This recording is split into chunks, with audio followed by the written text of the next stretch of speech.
നമസ്കാരം. ഹിന്ദുക്കളുടെ അവസ്ഥ ഇന്നവർ കേരളത്തിൽ ചവിട്ടിക്കൂട്ടപ്പെടുകയാണ്. ആരാണ് ചവിട്ടുന്നത്? ഇസ്ലാമിസ്റ്റുകൾ. ഇപ്പോഴിവിടെ മന്ത്രിയായിരിക്കുന്ന ഒരു ലീഗിൻ്റെ ആവേശമായിട്ടുള്ള, അറിയാലോ, മതമാണ് മതമാണ് മതമാണ് മതമാണ് മതമാണെന്ന് പറഞ്ഞ ആളെ അറിയാലോ. അദ്ദേഹം ഒരിക്കൽ പറഞ്ഞൊരു കാര്യമുണ്ട്, അതിനിപ്പോൾ പ്രസക്തി ഏറിയിരിക്കുകയാണ്. കാരണം എന്താണ്? ഇന്നിവിടെ ഭരിക്കുന്ന UDF-ൻ്റെ മുഖ്യമന്ത്രി മാതാമൃതാനന്ദമയെ കാണാൻ പോയി. അതുമായിട്ട് ബന്ധപ്പെട്ടുകൊണ്ട് കണക്റ്റഡായിട്ട് ഇദ്ദേഹത്തിൻ്റെ ഇപ്പോൾ മന്ത്രിയായിരിക്കുന്ന ആ ഒരുവൻ്റെ അഭിപ്രായം എന്താണെന്നല്ലേ? അഭിപ്രായം മാറ്റിയിട്ടുണ്ടാവില്ലല്ലോ. കേട്ടുകൊള്ളുക, നിങ്ങൾ നന്നായിട്ട് കേട്ടുകൊള്ളുക. കേരളത്തെ അങ്ങ് ആകെ പാഠമറിക്കാൻ പോകുമ്പോ അമൃതാനന്ദമയി എന്ന് പറയുന്ന ആ ദൈവത്തെ സ്നേഹിച്ചോട്ടെ, ഇഷ്ടപ്പെട്ടോട്ടെ, ഉമ്മം വെച്ചോട്ടെ, അനുവാദം കിട്ടി, കെട്ടിപ്പിടിച്ചോട്ടെ, അനുവാദം കിട്ടി. പക്ഷെ അതൊരു മന്ത്രി ചെയ്യുമ്പോ പാടില്ല. വർഗീയത കൊണ്ട് കേരളത്തെ അങ്ങ് ആകെ പാഠമറിക്കാൻ പോകുമ്പോ അമൃതാനന്ദമയി എന്ന് പറയുന്ന ആ ദൈവത്തെ സ്നേഹിച്ചോട്ടെ, ഇഷ്ടപ്പെട്ടോട്ടെ, ഉമ്മം വെച്ചോട്ടെ, കെട്ടിപ്പിടിച്ചോട്ടെ, പക്ഷെ അതൊരു മന്ത്രി ചെയ്യുമ്പോ എങ്ങനെയുണ്ട്? അമൃതാനന്ദമയി എന്ന് പറഞ്ഞ ആൾദൈവം എന്നല്ലേ പറഞ്ഞുള്ളൂ, വേറൊരു വാക്ക് ഉപയോഗിച്ചില്ലല്ലോ. അതിന് നമുക്ക് ഇദ്ദേഹത്തോട് നന്ദി പറയാം. വാസ്തവത്തിൽ ഇനി മറ്റൊരു വാക്കാണ് ഉപയോഗിച്ചെച്ചാലും നമുക്ക് കേട്ടിരിക്കാനല്ലേ പറ്റുള്ളൂ. കാരണം നമ്മൾ മതേതരത്വവാദികളല്ലേ. ഹിന്ദു എന്ന് പറഞ്ഞാൽ ഹിംസയിൽ നിന്ന് വിട്ടുപോയവനാണല്ലോ, അവനെപ്പോഴും സഹിച്ചിരിക്കേണ്ടുന്നവനാണല്ലോ. അങ്ങനെയാണ് ഇപ്പോൾ പറഞ്ഞു പരത്തിയിട്ടുള്ളത്. ഏതായാലും ഇപ്പോൾ ഇവിടെ മുഖ്യമന്ത്രിയായിട്ടുള്ള VD സതീശൻ മാതാമൃതാനന്ദമയെ കാണാൻ പോയ സമയത്ത് ചൊറി പൊട്ടുന്നത് ആർക്കാണ്? ഇവിടെയുള്ള ഇസ്ലാമിസ്റ്റുകൾക്കാണ്. ഇപ്പോൾ പറയുന്നത് കേട്ടല്ലോ, നന്നായിട്ട് കേട്ടോളൂ. ഒരു മൂത്ത മൂരിയുടെ അധിക്ഷേപമാണിത്. ഇവിടെ വേറെയും ആൾദൈവങ്ങളുണ്ട്. അവരെ കാണാൻ ആഭ്യന്തരമന്ത്രിയും മുഖ്യമന്ത്രിക്കും പോകാറുണ്ട്. ആ ആൾദൈവങ്ങൾ അനുഗ്രഹം വാങ്ങിക്കാറുണ്ട്. പക്ഷെ അവരെ ആൾദൈവങ്ങൾ എന്ന് പറഞ്ഞു കഴിഞ്ഞാൽ കോഴിക്കോട് നിന്ന് മലപ്പുറത്ത് നിന്ന് പോലീസ് വരും, ഒക്കും.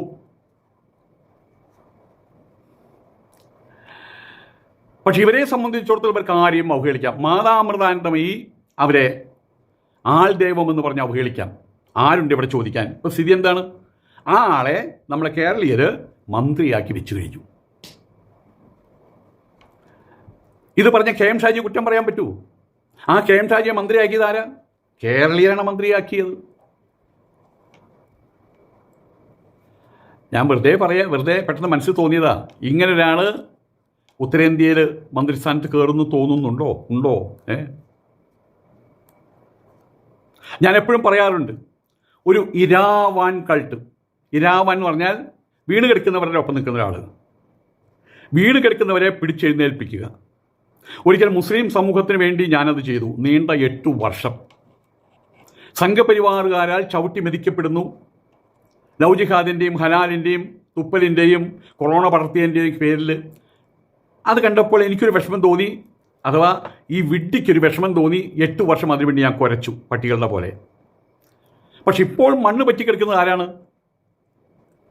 ഹൈന്ദവ സമൂഹമാണ്. കേരളത്തിലെ ഹിന്ദുക്കളെ ഇപ്പോൾ ചവിട്ടിക്കൂട്ടുകയാണ് ചെയ്യുന്നത്.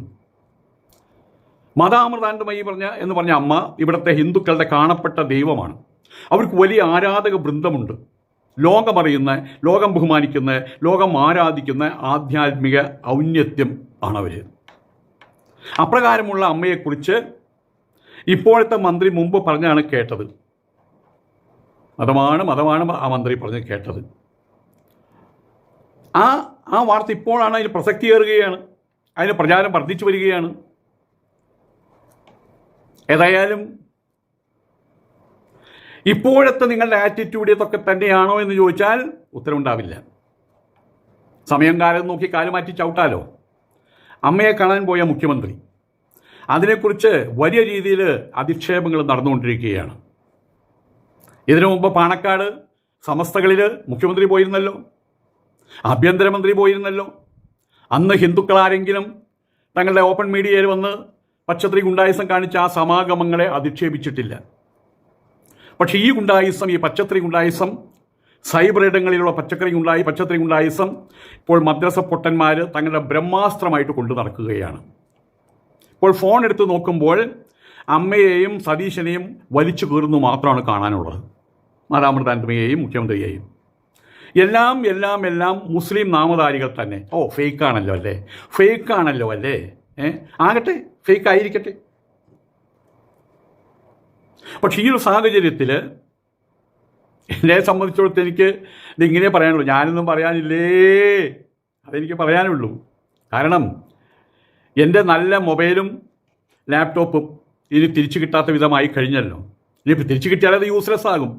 ഞാൻ കുട്ടികളെ, അതായത് പ്രസവിച്ച് വീണ കുട്ടികളെ എടുത്തുകൊണ്ട് നടക്കണ പോലെയാണ്, നിലത്ത് വയ്ക്കാതെയാണ് കൊണ്ടു നടന്നത്. ഞാനൊരു ദരിദ്രനാണ്, കിട്ടിയത് അതുപോലെയാണ് കൊണ്ടു നടന്നത്. അതാണ് അവിടെ വലിച്ചെറിയപ്പെട്ടിട്ടുള്ളത്. ഇനിയിപ്പോൾ നമ്മൾ അതിനെക്കുറിച്ച് ഓർത്തിട്ട് കാര്യമില്ല. ഞാൻ എൻ്റെ മനസ്സിൽ നിന്ന് അത് ഡിലീറ്റ് ചെയ്ത് കളഞ്ഞു.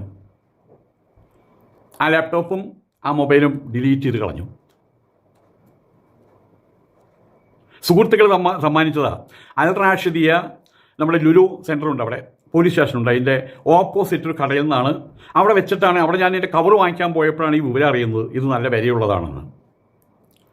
അപ്പോൾ അവിടെ കവർ വാങ്ങിക്കാൻ പോയപ്പോൾ അവർ പറഞ്ഞു കവറിപ്പില്ല, ഞാൻ 2 ദിവസം കഴിഞ്ഞാൽ സ്വാമിക്ക് വാങ്ങിച്ചു കൊണ്ടിട്ടോ. ശരിയെന്നും പറഞ്ഞു. ആ കവർ എനിക്ക് അവർ അതിൻ്റെ വില എത്രയും ചോദിച്ചപ്പോൾ എന്നോട് പറഞ്ഞത് എന്താ അറിയാമോ, 1 രൂപ എന്ന് പറഞ്ഞു. 1 രൂപ വെച്ചാൽ 1 ദിറം. 1 ദിറമോ?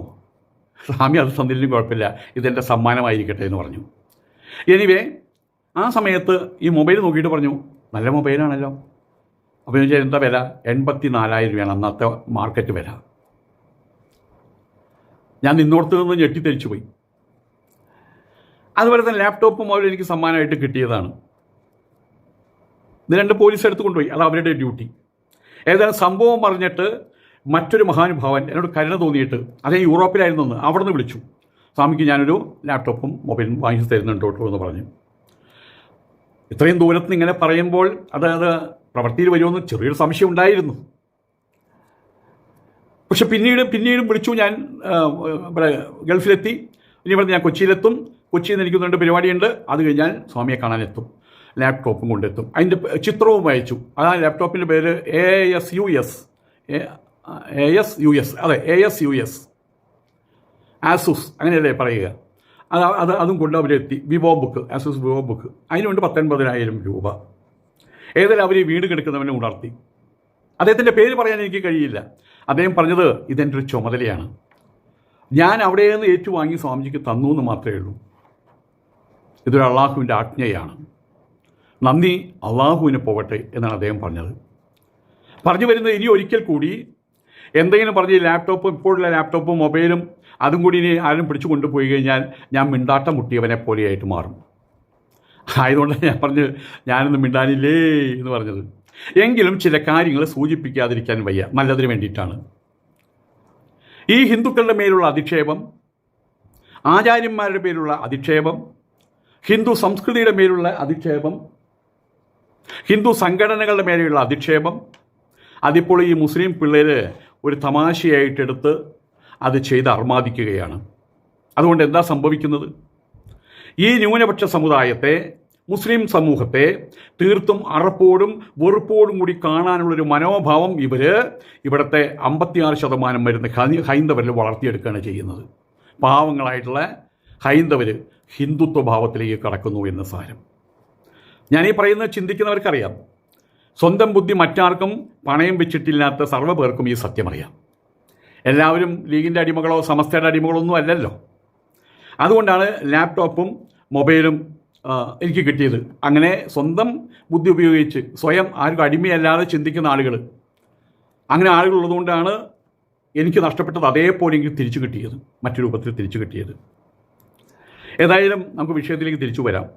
ഇന്നിപ്പോൾ കേരളത്തിലെ ഹിന്ദു സമൂഹത്തിനകത്ത് വാക്കുകളുള്ള അതുപോലെ നോക്കുകളുള്ള, കേൾവികളുള്ള, ഉദാഹരണത്തിന് തൻ്റെ നട്ടലിന്മേൽ നിവർന്ന് നടക്കുന്ന, തൻ്റെ കാലിന്മേൽ നിവർന്ന് നടക്കുന്ന, കൃത്യമായിട്ട് പറഞ്ഞാൽ ഹൈന്ദവർക്കിടയിൽ ഉണർന്നിരിക്കുന്ന, ജീവനോടെ ഇരിക്കുന്ന, ദാറ്റ് മീൻസ് ചത്ത ശവങ്ങളല്ലാത്ത സർവരെയും ചവിട്ടിക്കൂട്ടി മൂലയ്ക്ക് തള്ളാൻ ഇവിടുത്തെ ഇസ്ലാമിസ്റ്റുകൾ അതിനു വേണ്ടിയിട്ട് തീവ്രയജ്ഞം നടത്തിക്കൊണ്ടിരിക്കുകയാണ് അവർ. ഇപ്പോൾ അതിൻ്റെ തുടക്കം വെച്ചത്, ഇപ്പോൾ ഈ ലാസ്റ്റ് ഷെഡ്യൂളിൽ തുടക്കം വെച്ചത് ഇവിടെ തൊടുപുഴയിൽ നിന്നാണ്.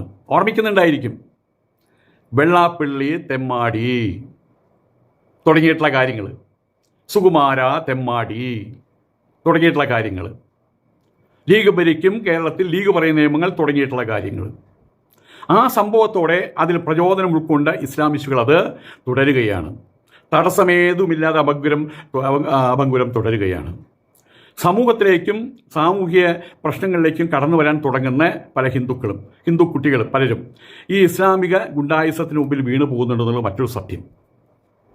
ഉദാഹരണം TG മോഹൻദാസ്, അദ്ദേഹത്തിന് ആനുകൂല്യം പ്രസ്താവിച്ചിറക്കിയ വ്ളോഗുകളിൽ കാണാം 5ഉം 10ഉം 1000 5000ഉം 10000ഉം അധിക്ഷേപാത്മകമായിട്ടുള്ള കമൻറ്റുകൾ. അമ്മയ്ക്ക് വിളിയും, തന്തയ്ക്ക് വിളിയും, തള്ളയ്ക്ക് വിളിയും. പെൺകുട്ടികളാണ് ഇതിനെ പറയേണ്ട ആവശ്യമില്ല. അവരെ വാക്കുകളെ കൊണ്ട് പരിപൂർണം നഗ്നരാക്കും, വാക്കുകളെ കൊണ്ട് അവരെ ബലാത്കാരം ചെയ്യും. അങ്ങനെ പല പെൺകുട്ടികൾ അതിനകത്ത് ഒഴിഞ്ഞു പോവുകയാണ്. ഒരു വാക്ക് പറഞ്ഞാൽ മതി, TG മോഹൻദാസ് പറഞ്ഞിട്ട് എന്താ തെറ്റ്? അതേ ഒരു സാങ്കല്പികമായിട്ടുള്ള കാര്യമല്ലേ പറഞ്ഞേ? അപ്പോൾ വരും മണിക്കൂറുകൾക്കുള്ളിൽ 5000 10000 കമൻറ്റുകൾ, പച്ചത്തെറി. ഒറ്റ ചോദ്യമേ ഉള്ളൂ, ഈ ഇസ്ലാമിക ഗുണ്ടായിസം, ഈ സൈബർ ഗുണ്ടായിസം ഇനി എത്ര നാൾ കൊണ്ട് നടക്കും? അത് ചോദ്യമാണ്. ഇവിടെ ഒന്നേ പറയാനുള്ളൂ, ഇന്നലെ എന്നോണം വരെ ഹിന്ദു മുസ്ലിം വിഭാഗം യാതൊരു അല്ലലും അലട്ടുമില്ലാതെ അവിടെ ജീവിച്ചിട്ടുണ്ട്. ആ സ്വച്ഛവും സുലളിതവുമായിട്ടുള്ള സമൂഹത്തിലാണ് ഈ പിള്ളേർ ഇപ്പോൾ വിഷം കലർത്തിക്കൊണ്ടിരിക്കുന്നത്. കിട്ടുന്ന അവസരങ്ങളിലെല്ലാം തന്നെ സമൂഹത്തിൽ കാലുഷ്യവും കപടതയും കാർക്കശ്യവും ഒപ്പം മതസ്പർദ്ധയും അവർ കലർത്തിവിടുകയാണ്. അതിൻ്റെ ഏറ്റവും വലിയ ഉദാഹരണമാണ്, ഏറ്റവും പുതിയ ഉദാഹരണമാണ് ഇപ്പോൾ മാതാമൃതാനന്ദമയി, നമ്മുടെ മുഖ്യമന്ത്രി സതീശൻ മുതലായിട്ടുള്ള സമാഗമം. അമ്മയെ കാണാൻ പ്രസിഡന്റ് വന്നിട്ടുണ്ട്, ഇന്ത്യ പ്രധാനമന്ത്രിമാർ വന്നിട്ടുണ്ട്. അത് അവരുടെ ഇഷ്ടമാണ്. ഞാൻ പോയിട്ടില്ല ഇന്നേ വരെ. അതിന് കാരണം പോയിട്ടില്ല, അല്ലാണ്ട് പ്രത്യേകിച്ച് എതിർപ്പോ അല്ലെങ്കിൽ ആനുകൂല്യമോ അങ്ങനെ ഒന്നും ഉണ്ടായിട്ടില്ല. ഞാൻ പോകാത്തതിന് പ്രത്യേക കാരണം, ഞാൻ സായിബാബയെ കാണാനും പോയിട്ടില്ല. ഞാൻ പറഞ്ഞു വരുന്നത്, നിങ്ങളിപ്പോൾ ചെയ്യുന്നത് അമ്മയെ അവഹേളിക്കുക വഴി ഹിന്ദു സമൂഹം മൊത്തം അവഹേളിക്കപ്പെടുകയാണ്. നിങ്ങൾ കാർക്കിച്ച് തുപ്പുന്നത് ഹിന്ദുക്കളുടെ മുഖത്തേക്കാണ്. നിങ്ങൾ ചവിട്ടിക്കൂട്ടുന്നത് ഹിന്ദു സമൂഹത്തെയാണ്. പാവപ്പെട്ട ഹിന്ദുക്കൾ സഹിക്കുന്നു, എല്ലാം സഹിക്കുന്നു, എല്ലാം സഹിക്കുന്നു, സഹിക്കുന്നു സഹിക്കുന്നു സഹിക്കുന്നു സഹിക്കുന്നു. പക്ഷേ ഒന്ന് ഉറപ്പിച്ച് പറയാം, ഈ ഹിന്ദു സമൂഹം ഒരു ഉറങ്ങുന്ന സിംഹമാണ്. ശ്രീകൃഷ്ണ പരമാത്മാവിനെ രുക്മിണിയുടെ ആങ്ങള ശിശുപാലൻ എന്നും അവഹേളിക്കും. അന്ന് ശിശുപാലൻ്റെ അമ്മ പറഞ്ഞൊരു കാര്യമുണ്ട്, ഭഗവാനെ അവന് അറിവില്ലാത്തതുകൊണ്ടാണ്. ശരി, സമ്മതിച്ചു മാതാജി, ഞാൻ ക്ഷമിക്കാം, 108 വട്ടം ഞാൻ ക്ഷമിക്കാം എന്നാണ് പറഞ്ഞത്. പിന്നീടും ശിശുപാലൻ ഇങ്ങനെ കിട്ടുന്ന അവസരങ്ങളിലെല്ലാം ശ്രീകൃഷ്ണ പരമാത്മാവിനെ അവഹേളിക്കും. അപ്പോൾ ഒരിക്കൽ ഭീമൻ അദ്ദേഹത്തോട് പറഞ്ഞു അത്രേ, കൃഷ്ണ അനുജനാണല്ലോ, അച്ഛൻ്റെ പെങ്ങളുടെ മോനാണല്ലോ, കൃഷ്ണ ഇയാളിങ്ങനെ അവഹേളിക്കുന്നുണ്ട് കേട്ടോ എന്ന്. അപ്പോൾ കൃഷ്ണൻ പറഞ്ഞു അത്രേ, ഭീമൻ ചേട്ടാ, ഐ ആം കൗണ്ടിങ്, ഞാൻ എണ്ണുന്നുണ്ടെന്ന്. 107ാമത്തെ വട്ടം അപമാനിച്ചു, 108ാമത്തെ വട്ടം അപമാനിച്ചു. അതോടെ ശിശുപാലൻ അവസാനിച്ചു. അതാണ് ഹിന്ദു, ഉറങ്ങിക്കിടക്കുന്ന സിംഹമാണ്. ഓർക്കുന്നുണ്ടല്ലോ കാശ്മീരിലെ ഹിന്ദു പണ്ഡിറ്റുകളുടെ കൂട്ടപ്പലായനം? അന്ന് അവിടുത്തെ തീവ്രവാദി ഇസ്ലാമിസ്റ്റുകൾ കോരിയിട്ട അഗ്നി നാളിതുവരെയും അടങ്ങിയിട്ടില്ല. കേരളത്തിൽ നിന്നും ഹിന്ദു സമൂഹം മൈഗ്രേഷൻ ആരംഭിച്ചിട്ടുണ്ട്, കേരളം വിട്ടുപോകുന്നുണ്ട്.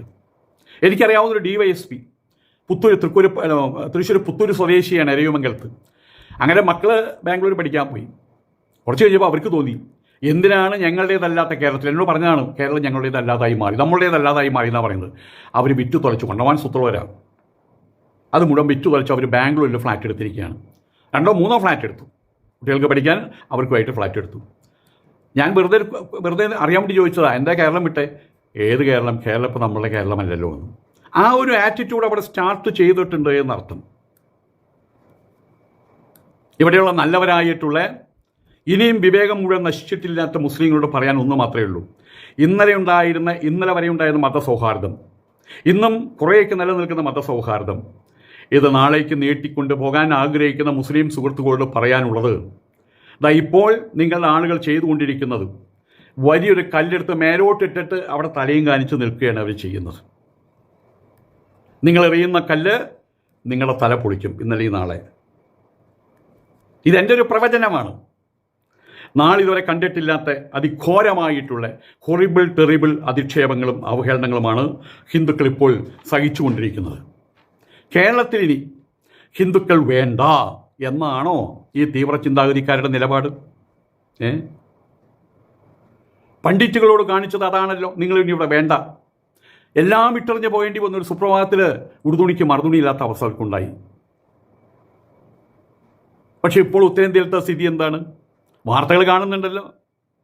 മുസ്ലിങ്ങൾക്ക് തലമുന്തിച്ച് നടക്കാൻ പറ്റാത്ത അവസ്ഥയാണുള്ളത്. ക്രിസ്ത്യാനികൾക്കും പള്ളികൾ, മുസ്ലിം സംസ്ഥാപനങ്ങൾ, മദ്രസകൾ അടിച്ചു തകർത്ത് പപ്പടമാക്കി മാറ്റുന്നു. അവിടെ കാവിക്കൊടി നാട്ടുന്നു. എല്ലാം സ്വയം കൃതാനർത്ഥം. അവരവർ ചെയ്തു വെച്ച അനർത്ഥങ്ങളുടെ ഫലം അനുഭവിക്കുന്നു. എന്തും ഏത് കാര്യത്തിലും കാലം കണക്ക് പറയാതെ കടന്നുപോയിട്ടില്ല. ഉത്തരേന്ത്യയുടെ ഹിന്ദുക്കളുടെ മനസ്സിൽ കനൽ കോരിയിട്ടത് ആരായാലും ആ കനൽ അടങ്ങിയിട്ടില്ല. കാലം അനുകൂലമായപ്പോൾ, കാറ്റ് വീശിയടിച്ചപ്പോൾ ആ കനൽ ആളിക്കത്തുകയാണിപ്പോൾ. ആ അഗ്നിയിൽ ഞെരിപിരി കൊള്ളുകയാണ് ഉത്തരേന്ത്യൻ മുസ്ലിം സമൂഹം. ഇതേ വഴിയിലൂടെയാണ് ഇപ്പോൾ കേരളത്തിലെ ഇസ്ലാമിസ്റ്റുകളും സഞ്ചരിക്കുന്നത്. ഒന്നേ പറയാനുള്ളൂ, നിർത്തുന്നതാണ് നല്ലത്. സ്വയം നിർത്തുന്നതാണ് നല്ലത്. അത്രയേ പറയാനുള്ളൂ. അമൃതാനന്ദമയി എന്ന് പറയുന്ന ആ ദൈവത്തെ സ്നേഹിച്ചോട്ടെ, ഇഷ്ടപ്പെട്ടോട്ടെ, ഉമ്മം വെച്ചോട്ടെ, കെട്ടിപ്പിടിച്ചോട്ടെ. പക്ഷെ അതൊരു മന്ത്രി ചെയ്യുമ്പോ, വർഗീയത കൊണ്ട് കേരളത്തെ അങ്ങ് ആകെ പാടമറിക്കാൻ പോകുമ്പോ, അമൃതാനന്ദമയി എന്ന് പറയുന്ന ആ ദൈവത്തെ സ്നേഹിച്ചോട്ടെ, ഇഷ്ടപ്പെട്ടോട്ടെ, ഉമ്മം വെച്ചോട്ടെ, കെട്ടിപ്പിടിച്ചോട്ടെ. പക്ഷെ അതൊരു മന്ത്രി ചെയ്യുമ്പോ.